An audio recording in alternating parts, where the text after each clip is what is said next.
gentlemen, guys, we are back with the Crimson Conversion here on the Penn Sports Network. I'm Jake Slobodnik. I'll be your host for today's episode, and I am joined, of course, by the rest of the IUP-TV's commentating crew, Stephen Langdon Jr., and the bearded broadcasting himself, Jeff Hart. Guys, it feels good to be back. There's a few logistical things that we needed to take care of after episode 3, so we apologize for the late delay in episodes that have been released. But we got all that sorted out. We are now in our new home here at the Penn office. Couldn't be happier, guys. What's your reactions to being back? Well, honestly, guys, I'm excited. I'm excited. We have all the support. Everyone wants us to get this great production out, and I'm just happy to be with you guys talking about sports again. We all love IUP sports, and we want to have the rest of the world know about it. Absolutely, man. Yeah, definitely. Glad to be back. Couldn't be happier, really. We took a long break. Like Jake said, we had just figured out a couple of things, but we're back, and this is a great time to talk about IUP sports. All IUP sports are doing very well, especially coming back into the semester, and yeah, just very excited to get rolling. Absolutely, and Stephen couldn't have been more right about that. IUP opens up the spring 2019 semester on the winning edge in the basketball slot for both men and women combined. They have a total of 2 losses, and this is something stellar that we really didn't, well, I can't even say we didn't expect it from the IUP basketball teams, but it's definitely one of their best starts in history for both clubs. The women, sadly, they did fall to Cal U on January 23rd, but Cal U is ranked in the top 15 in D2. So it's not like we lost to a scrub team. We lost to actually one of the teams that are actually worthy of contending with IUP. Well, a team that moves up into 10th place. So IUP moving back a little bit into 5th place overall in the rankings. But to lose to a number 10 ranked team isn't terrible. IUP women's team, the first time in school history that they were ranked #1 in the nation. So just an amazing achievement, and to go this far, almost 3 quarters into the regular season and not have a loss is just impressive in itself. Yeah. I mean, everything you guys just said is correct. I absolutely agree with it. I think this loss is actually helpful for the women's team, because I think this was the first time all season, other than the Ohio State, scrimmage game, it didn't count for anything. They actually went up against some solid competition. Not any knocks against the other schools. They're all competitive, but this was the first time they went up against an opponent who actually put up a good fight. Their defense was as prolific as ours, because we all know IUP has great, nickel and dime defense. They'll steal the ball from you, get on the fast break. That's how IUP does it. Yeah. But what Cal U did so effectively was they slowed down the game for IUP. They're an efficient team. They didn't give up the ball. And they really just minimized what we were good at. IUP's so good at the fast break because, Carolyn Appleby, Wallace, Griggs. You have anyone that can step up and get on the fast break and beat you. But what I saw a lot of from IUP was lack of preparation in the event that they found someone that could compete with them to that level. Well, they looked just off because they hadn't dealt with that before. But I think now that they have, they're going to be better than ever. I agree. I understand that they really may not have been expecting that because of the lack of talent or lack of competition they played all season. Cal U was definitely their hardest challenge yet. However, I wouldn't even say they got blown out or anything. They only lost by 5 by score 56-61. And as you said, they know how to capitalize on fast breaks. It's just that Cal U they came in and they were the better team that game. It was just an overall great performance by both teams. It's just, unfortunately, IUP couldn't come away with the win, but congrats to Cal U. Yeah, I think the one thing about IUP as a whole in the women's side is that they just need to learn to play against competition that's going to be better than them. They have a stellar squad, one of the best I've seen ever probably in women's basketball.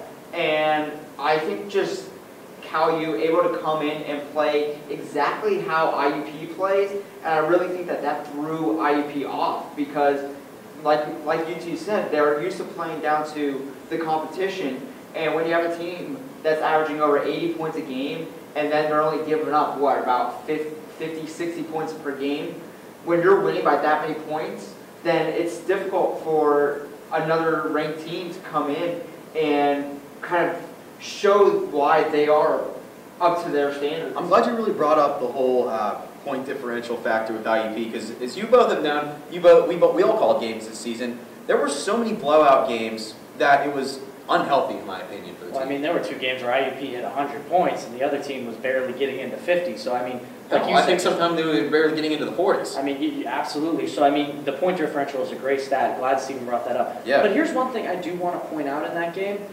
It was a defensive game on both ends. They both played a great defensive game. I saw something from IUP, and I hope they address this going forward. When Carolyn Appleby isn't hitting her shots or she isn't having a night where she's being as efficient as she could be, she definitely did. She was effective. She had double digits in the scoring column, so it's not like she was ineffective. But she wasn't shooting her percentage. I mean, she wasn't shooting around where she sits. So what I would like to see is when she's having an off night like that, because we all know that Appleby can carry the offensive load for that team. We all know that. She has proven that time and time again. I would like to see people like Lexi Griggs, Brittany Robinson, Natalie Myers especially, because she can hit it from the three. So I would really like to see them step up more. I've noticed throughout the season that when their team as a whole is not shooting the three-pointer as effectively as they have, then they tend to struggle because they are a very, very good three-point shooting team. And Natalie Myers, like you said, can shoot the three, and then you have Appleby who can shoot the three-pointer. And I think when you have those players that kind of struggle to shoot that shot, then you tend to struggle in a game. You're talking about the struggle of the IUP women's whenever they can't hit their threes. I give a lot of credit, though, to Carolyn Appleby, because when they are not on par with their three-point shots, she takes it upon herself to drive the lane, put some points up, taking defenders to the hoop. And then you also have to consider Brittany Robinson. She's a great threat from underneath. So far this season, 191 points, 191 points, almost to the 200 mark. She knows her role down low. Well, Brittany Robinson, a great name to bring up because she is just a dominant force in the paint. When she's able to just keep on collecting offensive rebounds, then IUP just completely dominates in that area. Because let's just say Natalie Myers misses a three. Well, then you have a very tall forward in Brittany Robinson who's just able to rise up, get the ball, and possibly put it back up or pass it back out to the arc so maybe someone else can shoot the ball. So a fantastic rebounder, one of the best, I think, in the PSAC as far as rebounding, and a very effective player for the Princeton Hawks. She totaled 108 rebounds so far this season, so she knows how to crash the boards efficiently. Well, in Brittany Robinson, I think she's the perfect example of a player who found her niche and found what she's good at. But one thing I saw in the last two games from her, she's starting to get her range. She's not banging it down from three. I'm not even trying to say that. But I saw her take a couple long-range twos, and if she keeps extending her range, she can be very effective. But I don't think of Brittany Robinson as someone on that team as the person who's going to be like your offensive juggernaut. I think she's a solid double-double every night, get you 15 to 20 points and average around 7 to 10 rebounds on any given night. Yep. One person I would like to see more consistently, because we saw a couple games back, Lauren Wallisick putting up 33 points. Wallisick is the catalyst. Appleby, we expect to see on every given night. She's the workhorse. She is the workhorse, and you know people are going to double. The moment Appleby gets in the paint, you see everyone crashes in and doubles up Appleby. What I would love to see from Wallisick is for her to more consistently shoot it from three. See her to make it more consistently, because Wallisick, to me, she is the wild factor for that team, because she is as offensively gifted as anyone else on that squad, and her stealing ability is amazing. And her and Appleby have a great chemistry. They practice together every night. They come on every pregame rituals. They come out together all the time. They have great chemistry. When you see them on the fast break, they always find a way to get it to each other. So I would really love to see Wallisick on a more consistent basis having nights like 33 points, and obviously can't have that every night. But especially if Appleby's not having as great of a performance, I would love to see her step up. One thing I'm really looking forward to as the season goes on towards the end of the season and into the conference championships has to be, how do other teams play against them now? Because we saw Cal U played an insanely good game. I think one of the best games by any team this year. And I'm really interested to see what teams are able to adjust to kind of like how Cal U play, in that they're able to just, I don't know, swarm IUP shooters. Yeah, they're able to capitalize on the open shooters they have, and they're able to corral them. But you have to question about who that team is, as you said. They came out on a few days ago on the 26th and put a whooping to Clarion, so it was a good bounce-back game, 73-51. On January 30th, they take on the Seton Hill Griffins, who are 12-7 on the season, so it's going to be a hard challenge for them to get across from them. But with the way IUP is able to rebound, you saw it, they bounced back in the game against Clarion. Well, it's possibly a trap game, really, for Seton Hill. You're traveling to Seton Hill, and Seton Hill, you said 12-7, and like I said, I'm really looking forward to seeing how people play against them. And I'm looking forward to a possible PSA tournament rematch between California and Indiana. Well, and here's one thing. I'm not even necessarily worried about a trap game like you talked about, Stephen. I'm worried about that with the men's team. We've seen that on a consistent basis, whether it be Westchester or different squads. We'll get to the men. We'll get to the men, definitely. That's for later in the show. But women, I'm not necessarily worried about that because they have not played down to the competition at all. They've gone up against poor squads and have just they got business done. They did what they did best, and that is win. But those squads did what they could in order to try. They did what they could, and like I said, it's not. I'm not trying to throw any shade on any other squads. It's just IUP. The women's team typically does not play down, so I'm not worried about that. What I'm worried about is just the intermittent games that are actual competition. Like until you get to the playoffs, there aren't too many teams you're going to play that are just like top 10 teams, caliber teams like CalU. So once playoffs comes, I'm curious to see how they can do when they have a stretch of games against top 10, top 25 teams all right next to each other, because you're not going to have those games where you can take it easy or rest your players out. However, I really think that when I was looking at the preview to the season, I really thought that the only teams that are staying in IUP's way this year are when you get into the national tournament, and you're, like you said, you're playing against those top teams week after week, because you look up and down their schedule and you didn't really see a great team other than CalU really stand out as fantastic competition.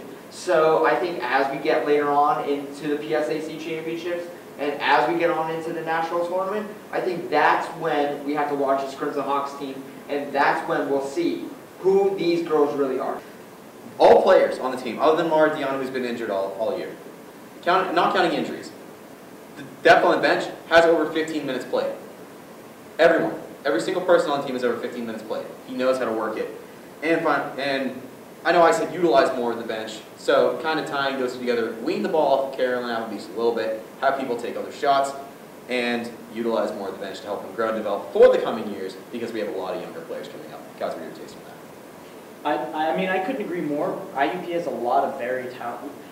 The women's team has a lot of people who can really step up. And like you said, 15 minutes per every player. That is really good. That's great distribution of the rock and everyone getting in touch. There's one thing I would like to add to that when you're talking about taking some of the pressure off Appleby. I would like to see Anna Holland really step up. She's a talented player, senior right now, but she's had some moments where she kind of muffs up on turnovers, so I'd like to see her minimize those going forward. But other than that, I couldn't agree more with everything you just said. Yeah, I think the one thing for this Crimson Hawks team moving forward is, when I've seen a lot throughout the season, is that when they're up by way over double digits and they're just dominating the team, I see in the fourth quarter they're still playing their starters. I like to see them kind of rely upon the bench a little bit more when it comes into those situations. Maybe take them out when maybe even 7 minutes left in the fourth quarter. We saw earlier on, we'll be getting to the men's of course, but early on in the season they were up by a lot, and then when there was about 7 minutes left in the game, that's when they brought in their bench players, kind of just give those players a little bit of minutes, because that's how you gain experience. That's how you get better as a basketball player. It's not just taking shots in the gym, it's not just practicing, but it's getting that game time experience. You don't realize how much time is needed to develop a player when you don't have that game time experience. And I think that's going to be the big thing going forward, is just resting your starters a little bit, especially as we get into those harder games. And, just like you said, Jay, just kind of going through the motions. Just keep on going with what they're doing. I like what they're doing. And then Coach McCall is doing a fantastic job with that team. And I think that the years to come are only going to get better. I completely agree with you, Stephen, and I completely agree with you, Jeff. But moving on in the show, now we're over to the IUP men's basketball team, head coached by Coach Joe Lombardi. Looking back on a few of their, their most recent or most notable games so far this season, their first loss came back on January 12th when we were still on break to Slippery Rock, the biggest rival to IUP, 69-74. Another close game for an IUP loss. But I think the thing is that it came against the biggest rival. All the players did well, and what really hurt them, I think, to me, was the injury of Greg Bear. Kind of threw off their starting lineup a little bit, so then Coach Lombardi had to sort of fill rules a little bit, adjust his lineup a little bit, and I don't think the team was really ready for that since it was such a sudden change. Guys, I'd love to hear your thoughts on that. Well, as far as Greg Barrett goes, I couldn't agree more. His presence was missed sorely on this Slippery Rock game. While he might not be a high-volume shooter, because he only really takes like 2 or 3 three-pointers a game, so he's not really high volume, but his defense is great. He probably takes the best offensive player on that team, on the opposing team, on any given night. He's an elite defender, and he's actually accurate from the three. He's not, Greg Barrett is no like chump from the three-point line right now. He's averaging around 50% from the three. So I mean, definitely effective. I would love to see him take more shots going forward. He is such a vital player, and I'd really like to see him come into his own. So I agree with you, Jake. His presence was definitely felt. And I think a lot of IUP sports have a hard time with Slippery Rock. I don't know if it's maybe the hype going into the game, because the football team, first loss, Slippery Rock. So we see it a lot in IUP sports in general. When they go up against the Lions, they kind of struggle a little bit. So I don't know if that's the hype going into the game, because we know IUP is talented enough, and most of their athletic programs, we are just a very talented school and are lucky in that area, and we have great coaches and players. So I don't know if that played a role in it, but Greg Barrett's presence was definitely missed. We do play Slippery Rock again this season, so I'm very interested. We do play him here as well. So I am very, very interested to see how many people turn out. We'll see if this rivalry is active, like you say, dead. I personally don't believe it is, but I think when Slippery Rock comes here, I think that's going to be a packed KCAC, and I'm looking very forward to watching that game. I do too, and we'll have more analysis about that matchup next week, or whenever they play them. I don't know if it's this week coming. It's going to be coming up next week. Next week. All right. Yes. Well, either way, we're going to talk about it. We're going to talk about the rivalry and everything. Let's keep the momentum going about predicting the future a little bit. With what both of you said, I want to hear your thoughts going into the final part of the schedule, how their chances look in playoffs, and how far do you guys think they'll go? Well, I think they have the potential to go all the way. I'm talking national title, PSAC champ. I think that is fully in the picture. There's a couple things they have to stay away from. IUP, when they are playing defense the way they are capable of, they look unstoppable. But like Steven said, sometimes I see them don't play defense in the paint as hard as they can. Because especially along the baseline, I have said this all season. They have an infinite amount of size. Yes. Brunwick 6'9", Kravacevic 6'9", Diaz 6'8", just an infinite amount of size. That's one thing in basketball that you can't teach. You can't teach size. Well, and it makes it even more disappointing to me in the fact when you look at some games, they have an inability to guard the baseline because I just feel like they're not crashing hard enough. I would have liked to see Kravacevic and Kobo get a little more physical. And Kobo's game is more predicated on his shooting ability rather than his physicality, but he's definitely capable of doing so. But going forward, IUP men's has gotten a lot better of kind of weaning off Kobo. I like that.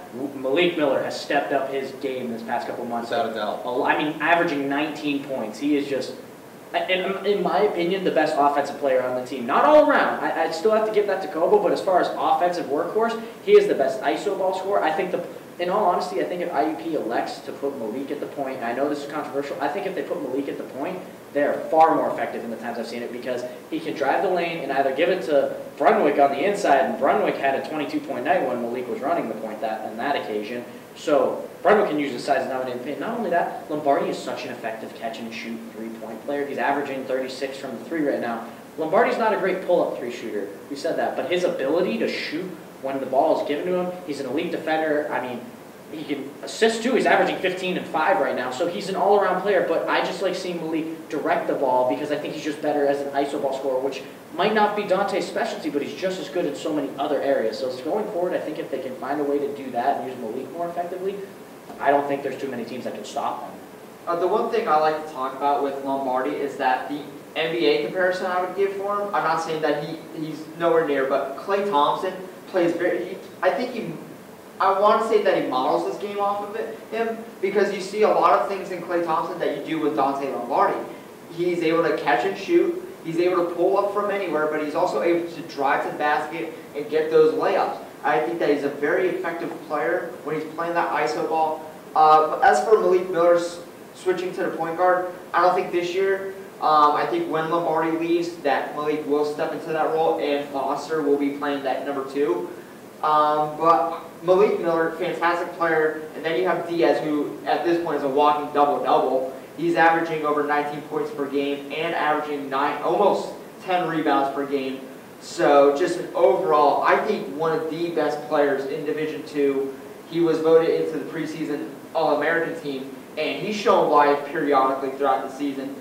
Not to mention he's from Spain, so I think there's a very real possibility that if he wanted to go pro, that he can go and play in the EuroLeague, no doubt. Well, absolutely, and especially when you talk about EuroLeague, I mean, it's totally different from the NBA. The way Kobo plays fits so effectively into that league. He is such an elite scorer. He can drive the lane, and I mean that's for a different time. But I have to agree with that. Let's I think stay on Kobo track has here. Let's talent. talk about the remaining part of the schedule. You said they have the potential to go all the way. Steven, what's your take? I definitely think they'll make it into the national tournament. I don't think unless they lose a whole group of games at this point, I think they will be in the national tournament. But as far as getting far in it, I'm not quite sure, just because they've played great competition all season long. Unlike the women, they have played tough game after game after game, so they're used to those close games. But overall, I don't see them getting extremely far at this point. I still think they have a ton to prove. Jeff, I agree that they do have the capability of going all the way, but what I've seen, I think that they'll get to maybe the Elite Eight, maybe the Final Four if they're lucky, but I think the Elite Eight is about the best that they can do at this point. I agree completely. Both teams do have the potential to go far, so we'll see how this pans out. IUP travels to Seton Hill on Wednesday to play the Seton Hill Griffins. That will be January 30th. I think you can only listen to it with Jack Benedict on U92. So definitely tune into that. We'll be at the KCAC on Saturday. I forget who IUP plays on Saturday. You guys remember? I completely blanked. Oh well, that's not important right now. What's important is that we will be there calling the action. If you want to check out more about who they play, check out IUPathletics.com. If you want to read more about in physical print how the IUP basketball teams are doing, check out Jeff's article and our lead writer Brad O'Hara for IUP Sports here on the Penn. We want to thank you all for tuning in to our first episode back here in spring 2019. We really appreciate all the support. Coming up in the next few weeks, we're going to delve more into basketball, but we're also going to highlight some more IUP athletics, notably swimming. Steven's going to give us some track and field updates and much more. So yeah, that's all more to come, and we're going to try to fit in some more highlights into that. But until then, from Steven, from Jeff, and from me, your host, Jake Slobodnik, we want to thank you for tuning in, and we will see you next time. Until then, check out more issues on thepenn.org, and make sure to keep it cool here on the Penn Sports Network.